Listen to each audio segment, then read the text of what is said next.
Pernah ada diskusi di Jakarta, ini kisah nyata. Apa dalilnya setelah sholat salaman? Mana hadisnya? Itu dijawab hadisnya tentu kita kesulitan. Kalaupun ada hadisnya dhaif semua yang masalah musafaha. Akhirnya mau tidak mau dijawab pakai cangkem melek. Boleh nggak kamu setelah salam nyalain HP yang off? Boleh.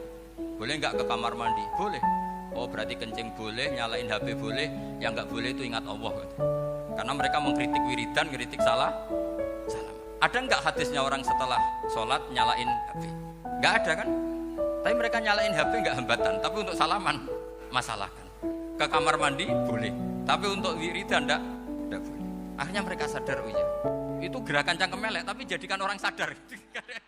Dan kita lihat itu adalah kuburan baginda Nabiullah Muhammad sallallahu alaihi wasallam. Kemudian sebelah kirinya lagi, yang tengah itu adalah kuburan Sayyiduna Abu Bakar As-Siddiq radhiyallahu taala anhu.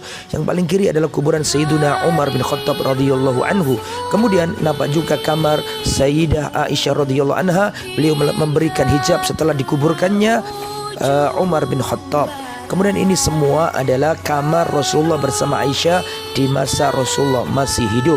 Kemudian kita lihat ini adalah pintu Rasulullah keluar menuju Masjid Nabawi ke arah Raudhah. Kemudian pintu yang satu ini adalah pintu Rasulullah keluar menuju rumah-rumah istri Nabi yang lain. Adapun yang sebelah kiri ini adalah pintu jika Rasulullah SAW keluar dari rumah beliau.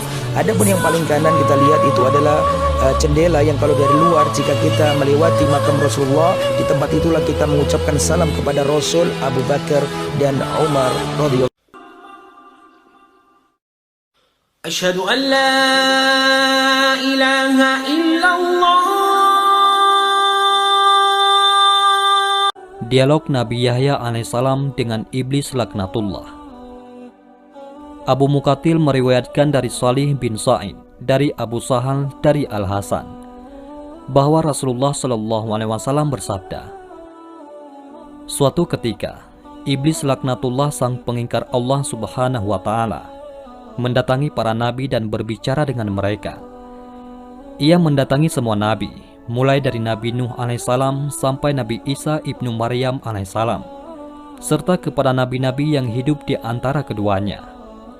Hanya saja, tidak ada nabi yang paling banyak dan paling enak diajak bicara, kecuali Nabi Yahya ibnu Zakaria alaihissalam. Suatu hari iblis menemuinya. Ketika iblis itu hendak pergi, Nabi Yahya alaihissalam berkata kepadanya, Abu Murrah. Nama sebenarnya adalah Al-Haris dan gelarnya adalah Abu Murrah. Allah Subhanahu wa taala menyebutnya dengan nama iblis karena ia terputus dari segala kebaikan dan rezeki saat disuruh sujud kepada Nabi Adam alaihissalam. Nabi Yahya alaihissalam berkata kepada iblis, Abu Murrah, aku ingin meminta satu hal kepadamu dan aku harap kamu tidak menolaknya. Iblis menjawab, ya, aku akan mengabulkan untukmu, wahai Nabi Allah. Nabi Yahya alaihissalam pun menyampaikan maksudnya.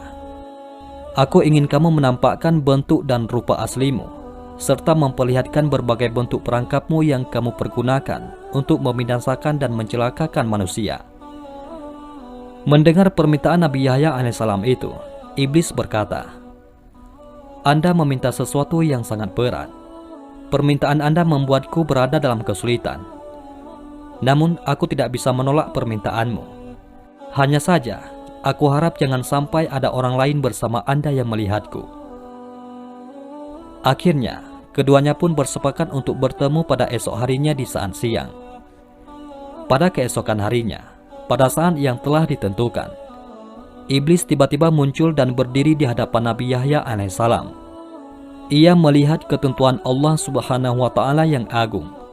Tiba-tiba, iblis tadi berubah bentuk menjadi mirip hewan yang buruk dan menakutkan. Bentuk fisiknya seperti babi, wajahnya seperti wajah kera, dan matanya memanjang sama seperti mulutnya. Ia tidak memiliki janggut, rambut kepalanya jarang dan mengarah ke atas. Ia memiliki 4 tangan, 2 tangan di bahu dan 2 tangan lagi di keningnya. Jari-jari tangannya ada 6, hidungnya menghadap ke atas. Ia memiliki belalai. Wajahnya mempunyai tengkuk, kedua matanya kabur. Ia pincang, bungkuk dan memiliki sayap. المدينة تعيش ساعات من الصمت والسكون، وقلوب أهلها يملأها الشجن والحزن. إنها مشاهد عصيبة ولحظات أليمة تمنعهم من الوصول إلى مسجد الحبيب صلى الله عليه وسلم، لكن حالهم كحال العالم أجمع.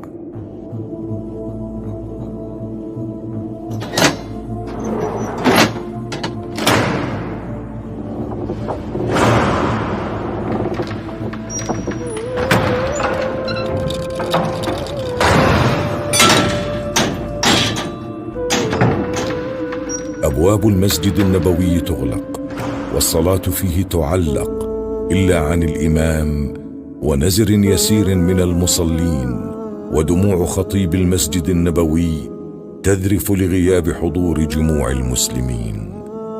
وبعد عباد الله، فاجعلوا بيوتكم قبلة وأقيموا الصلاة.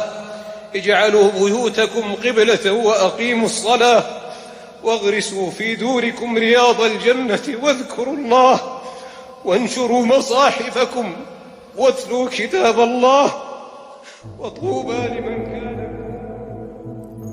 لقد ضرب وباء كورونا أرجاء العالم، وانتشر فيه انتشار النار في الهشيم، وأصبح الخطر على النفس عظيما.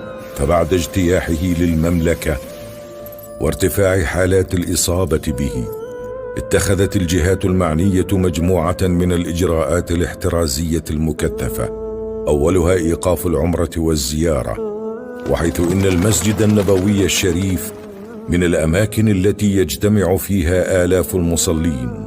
فلقد تقرر في 10 من رجب لعام 1441 للهجرة خفض أعداد المصلين إلى 50% من الطاقة الاستيعابية، وذلك عن طريق إغلاق الحرم القديم والروضة الشريفة، وتكثيف أعمال التنظيف والتعقيم المستمرة، وإغلاق المسجد النبوي بعد صلاة العشاء يوميا. وبعد اكتشاف أول حالة إصابة بفيروس كورونا المستجد في طيبة الطيبة، تقرر ولأول مرة في ليلة الجمعة 24 من رجب لعام 1441 للهجرة تعليق حضور المصلين إلى المسجد النبوي.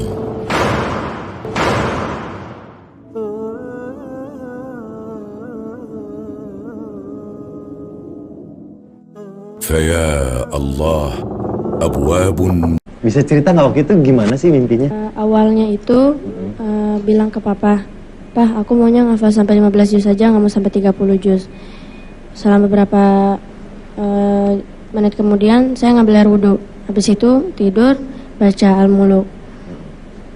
Pas tidur nggak ada ritual apa-apa, langsung tidur baca Bismillahirrahmanirrahim, tidur. Pas itu mimpi lagi main ke pesantren sama adik.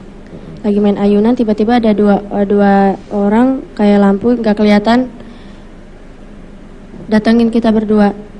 Dia ngucapin salam, "Assalamualaikum." Saya jawab, "Waalaikumsalam." Terus saya lihat adik saya udah nggak ada lagi. Habis itu dia bilang, "Saya Abu Bakar." Saya kan kaget. Habis itu udah nggak diapa-apain, ya langsung ada di halaman belakang. Halaman belakang diajak masuk ke lorong, tiba-tiba udah putih semua. Saya nggak tahu itu ada di mana.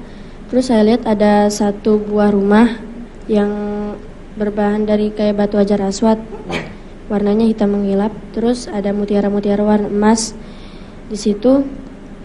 Saya masuk, terus ditanyain sama satu orang lagi yang bukan Abu Bakar, "Kenapa kamu maunya ngafal sampai 15 juz? Kenapa nggak mau sampai 30 juz? Padahal lo udah kasih kemudahan buat kamu dalam menghafal." Saya bilang, "Saya nggak yakin kalau saya bisa 30 juz, soalnya susah gitu kan." "Kenapa kamu bilang susah? Padahal itu mudah gitu." Akhirnya saya cuma diam aja. Terus diajakin keluar ke sebuah sungai di samping rumah itu. Di sana ada pohon mangga, tapi udah nggak ada kulitnya, langsung berbentuk mangga gitu, dagingnya yang menggantung di daun-daunnya. Habis itu saya wudhu di sana, diajakin sholat, tapi saya nggak tahu itu sholat apa. Pas sudah di akhir sholat itu, akhirnya yang orang tadi ngomong itu bilang, "Saya Nabi Muhammad."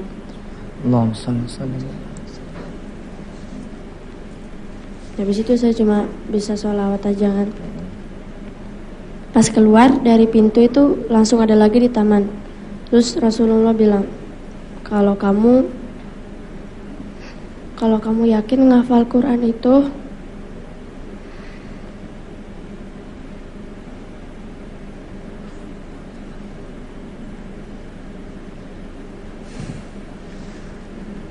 Luar biasa sekali ya ibu-ibu.